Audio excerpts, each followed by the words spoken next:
विधानसभेच्या निवडणुकीच्या निमित्ताने आम्ही सगळ्या जणांनी ठणकावून सांगितलं होतं की महाराष्ट्रामध्ये सक्षम असा धर्मांतर विरोधी कायदा म्हणजे लव जिहाद विरोधी कायदा हा आमचा हिंदुत्ववादी विचाराचे सरकार घेऊन येईल असा शब्द आदरणीय मुख्यमंत्री देवेंद्र फडणवीस साहेबांनी तेव्हा दिला होता आणि महाराष्ट्राच्या हिंदू समाजाने विश्वास ठेवून आपल्या हक्काचं हिंदुत्ववादी विचाराचं सरकार महाराष्ट्रामध्ये निवडलं आणि आज मला मनापासून समाधान वाटतंय की आज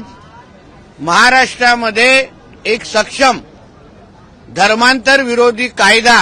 हा कॅबिनेटमध्ये पास झालेला आहे। धर्म स्वातंत्र्य अधिनियम 2026 या अंतर्गत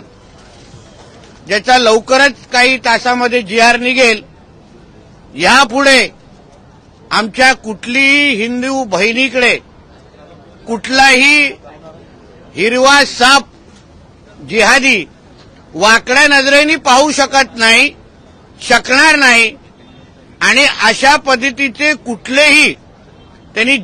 लव जिहाद सारखा प्रकार करण्याचा प्रयत्न केला तर आता महाराष्ट्रामध्ये अतिशय सक्षम असा धर्म स्वतंत्र कायदा अधिनियम 2026 म्हणून आता कायदा लागू झालेला आहे।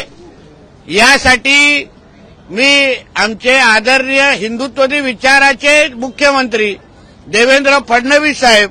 दोन्ही उपमुख्यमंत्री आणि पूर्ण कॅबिनेटचा मी मनापासून आभार मानतो।